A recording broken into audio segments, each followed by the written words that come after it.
Story title: Poor Twins versus Billionaire Twins. A Lego story.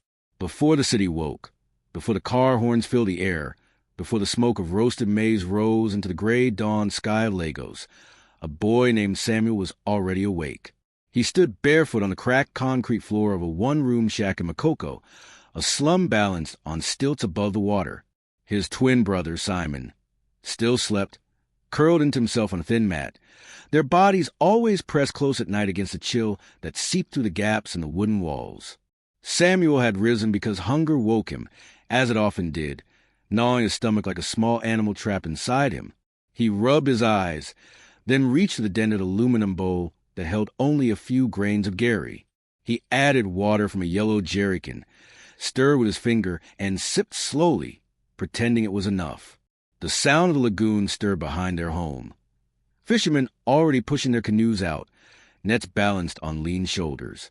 The morning breeze carried the sharp smell of smoke, fish, and the thick stench of damp wood. Samuel looked down at Simon, his twin, and felt that ache of responsibility. Though only 12, Samuel had taken on a role of older brother, protector, and sometimes even father. Their mother, Ruth, worked endless hours of food stall near 3rd Mainland Bridge, and their father had long disappeared into the chaos of the city. The twins had learned early that survival meant growing older faster than their age allowed. Samuel shook Simon gently. "Wake up. School will not wait for us," he whispered. Simon groaned, rubbing his face, but when he opened his eyes and saw the watery Gary, he smiled faintly. "You saved some for me?" Samuel nodded and handed him the bowl. They both drank, one after the other, wordless in the routine of hunger. Then they folded their only school uniforms, faded white shirts with frayed collars and blue shorts patched at the knees. They wore them carefully, smoothing out wrinkles, as though neatness could cover poverty. The walk to school was long, across narrow planks, through alleys that smelled of smoke and sweat, past the endless stream of Danfos honking for passengers. Lagos moved with its usual fever. Women balancing baskets of oranges on their heads, men shouting prices at bus stops, hawkers weaving through traffic. The twins walked quickly, clutching their tattered notebooks, ignoring the stares of richer children in pressed uniforms being dropped by their fathers' SUVs. But Simon always slowed when he passed the bakery near Oberland, staring at the golden loaves stacked behind the glass. Samuel would tug him away. "Don't look too long. Bread doesn't fill by staring." And Simon would laugh softly, even in his hunger. That morning, as the twins reached their school, they stopped short. A black convoy was parked outside, sleek SUVs with tinted windows, guarded by stern-faced men in suits. The contrast was jarring, the dust-covered children streaming into the compound and the polished vehicles gleaming under the Lego sun. From one of the SUVs stepped out a tall man in an immaculate suit. His wrist carried a watch that glinted like a shard of the sun. Behind him, a woman in elegant silk adjusted her sunglasses. And then, stepping out from the second SUV, were 2 boys. They were the same age as Samuel and Simon, wearing crisp uniforms with shiny black shoes. Their skin glowed with lotion, their hair freshly cut. But what froze Samuel's feet to the ground was not their wealth. It was their faces. The boys looked like him and Simon, not similar in the vague way strangers sometimes resemble. No, this was undeniable. Same almond eyes, same narrow noses, same sharp jawlines. It was like looking into a polished mirror that reflected not poverty, but privilege. Simon gasped beside him, eyes wide. "Samuel, are you seeing what I'm seeing?" Samuel could only nod. His heart pounded, his mouth dry. The billionaire's children, for the man was none other than Michael Adeyemi, one of the richest men in Lagos, whose name was whispered in markets and offices alike, walked past them. The poor twins stared at the rich twins. The rich twins glanced back briefly, frowning as if at an odd reflection, then turned away. The convoy door slammed shut, and the security men ushered them inside the school compound. Samuel felt something deep twist inside him, a question that had no words yet, only ache. Simon tugged his sleeve. "Why do they look like us?" Samuel shook his head. "I don't know." But the image burned in him all day, through lessons he barely heard, through hunger pangs he ignored. When the bell rang, the Billionaire's twins left in their convoy, while Samuel and Simon walked barefoot back home, dust rising at every step. That night, Samuel lay awake, staring at the patched ceiling, his mind filled with the faces that mirrored his own. Before now, Samuel's life was not always this way. There were flashes of a past that still haunted him. He remembered their mother, Ruth, sitting by a broken kerosene lamp, stitching clothes late into the night, her eyes heavy with exhaustion, her fingers pricked with needles. Yet she hummed old songs softly to keep her sons calm. He remembered rain leaking through their roof, dripping into a pot they kept in the middle of the room. He remembered going to bed with his stomach empty, listening to his brother's breathing slow as hunger dragged him into uneasy sleep. But he also remembered moments of love, his mother kissing their foreheads, pressing her rough palms against their cheeks, whispering, "My boys, no matter what the world says, you are worth more than gold." It was those words that kept Samuel steady, though sometimes he doubted. Their mother carried secrets too. Sometimes she would pause when asked about their father, her eyes clouding, her lips tightening. He was a man who made his choice. She would say nothing more. Samuel never pushed, but now, after seeing the Billionaire's twins, questions rose like waves inside him. Could it be? Could there be a connection? Days turned into weeks, but the encounter at the school gates gnawed at him. He began to watch the Billionaire's twins more closely. Their names were Daniel and David, sons of Michael Adeyemi, the oil magnate whose company's billboards lit up Victoria Island. The poor twins would see them arrive in their sleek convoy, would see their new textbooks, their shining shoes, the way teachers treated them with special respect. And every time, Samuel felt both anger and longing. Anger at the unfairness, longing for answers. Simon was different. He carried a gentler heart. "Maybe it's just chance," he said one evening as they sat by the lagoon, throwing pebbles into the dark water. "Some people just look alike." Samuel shook his head. "Not like this. They are us, Simon. You can see it." Simon hesitated. "And if it's true, what then? What can poor boys like us do against men like him?" Samuel clenched his fist. "We will find out. We deserve to know the truth." It was during one of those weeks that the spark came. After church service on a Sunday morning in Surrey, Samuel lingered at the back, his shirt damp with sweat, his mind restless. The church was old, its walls cracked, its wooden cross tilting slightly. A choir was singing softly, and that was when Samuel noticed a girl. She was sitting 3 rows ahead, her voice rising above the others, clear and golden. She held a torn-in book, its edges frayed, but she sang with a smile that lit her whole face. Her name, he later learned, was Mary. When she turned slightly, their eyes met for a brief second.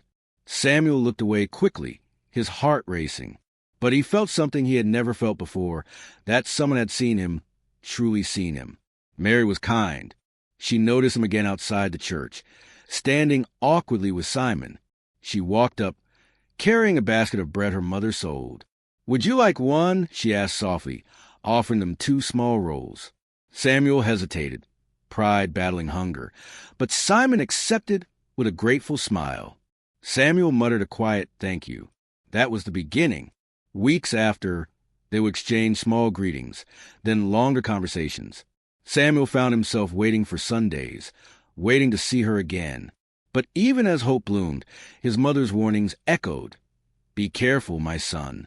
Gold that shines too bright can burn your hand." And indeed, life had a way of testing. One afternoon, Samuel and Simon returned from school to find their mother sitting quietly, holding a letter. Her hands trembled, her eyes wet. "What is it, Mama?" Samuel asked.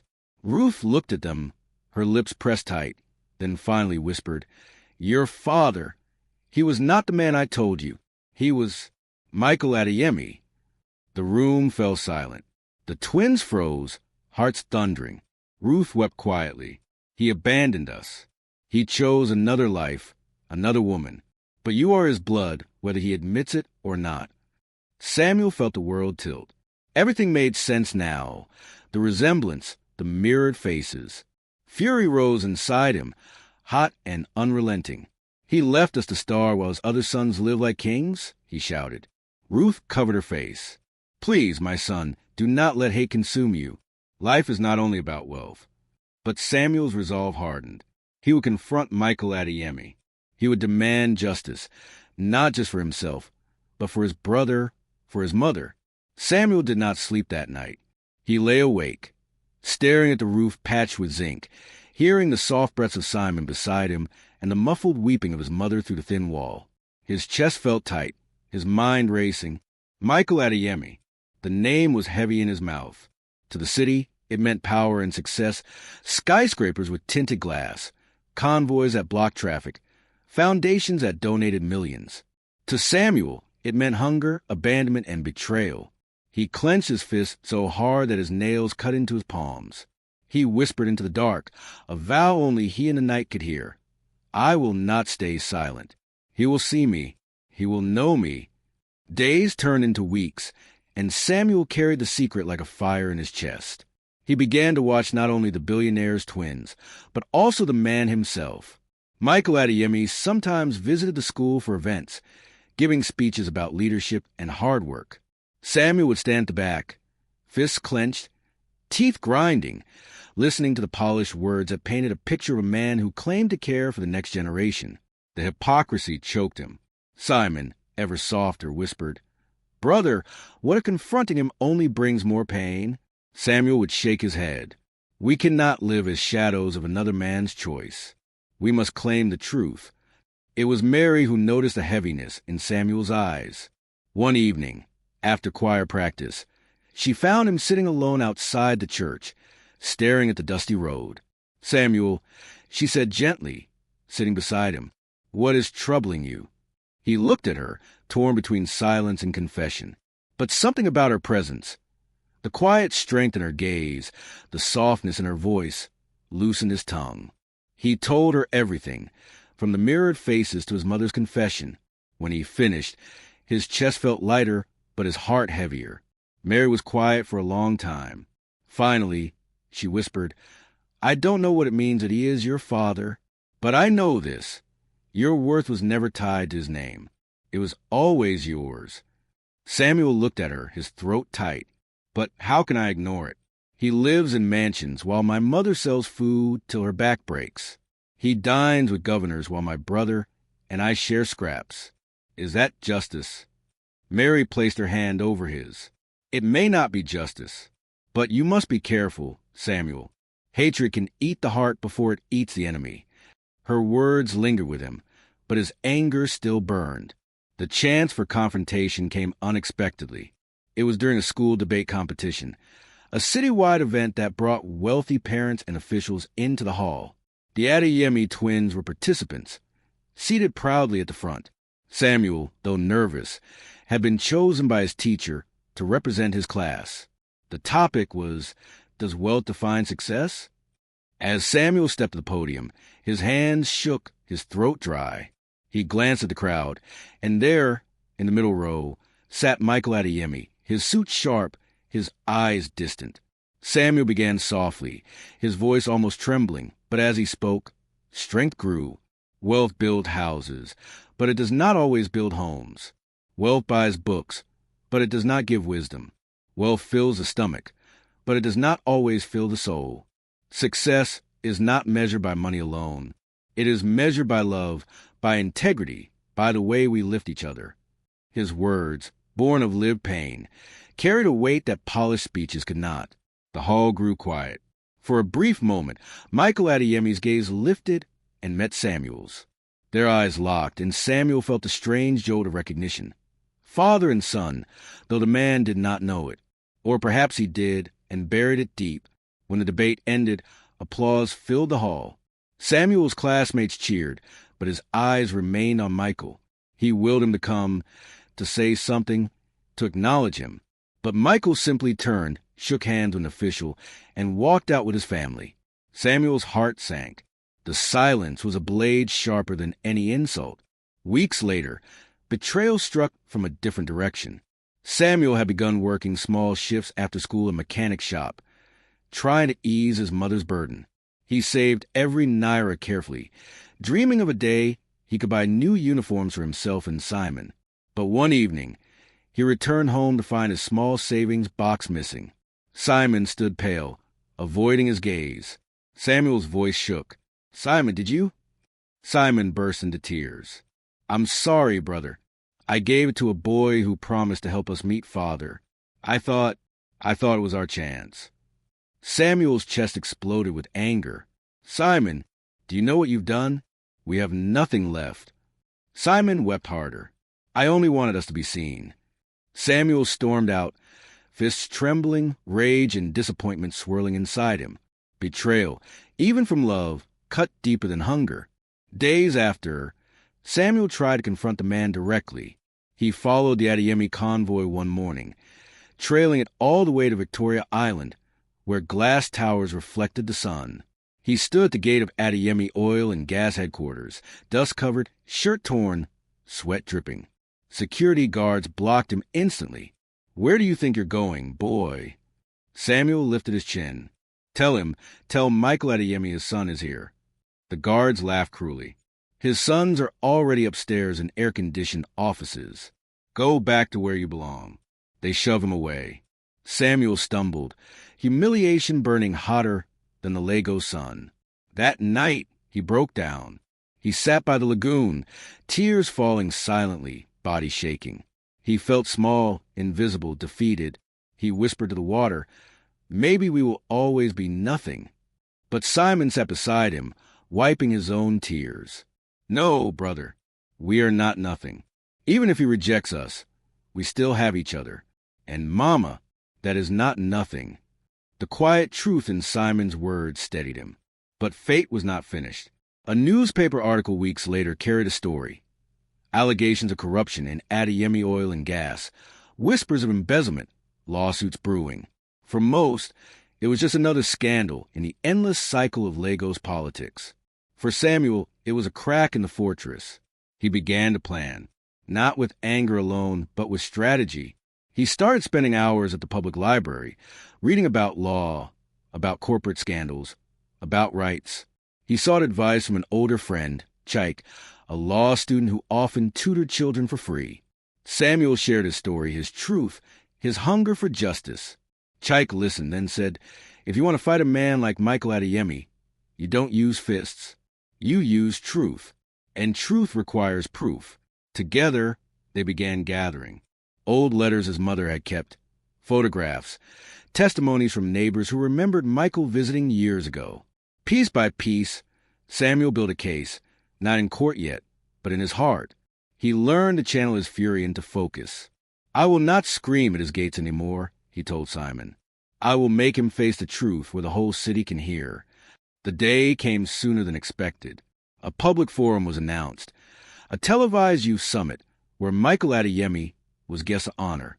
Samuel saw it as destiny. With Chike's help, he secured a place among the youth speakers. His heart thundered as he walked onto the stage, the bright lights blinding, the cameras rolling. Across the stage, Michael sat confidently, unaware of the storm about to break. Samuel took the microphone, his palms damp but his voice steady. He spoke first of poverty, of hunger, of mothers breaking their backs while fathers walked free. Then he turned, his voice rising. "But what is worse than poverty is abandonment. What is worse than hunger is a father who feeds others while leaving his own children to starve." The hall stirred, whispers rising. Michael's eyes narrowed. Samuel stepped forward, his hand trembling, but his words sharp. "I am Samuel. This is my brother Simon. And you, Michael Adeyemi, you are our father." Gasps filled the room. Cameras zoomed. Michael's face went pale, his composure cracking. He stammered, "This is nonsense. Lies." But Samuel pulled out the photographs, the letters, his mother's testimony. The audience leaned in, hungry for truth. For the first time, the polished billionaire looked small, cornered, exposed. Simon stood beside his brother, not speaking, but his presence was enough. The mirror image of the Adeyemi twins, already seated at the front, now staring in shock at their father. The resemblance was undeniable. Silence swallowed the hall, then erupted into chaos. Reporters shouting, officials murmuring, youth clapping. Michael tried to rise, but his legs faltered. The mask had fallen. For Samuel, it was not triumph yet.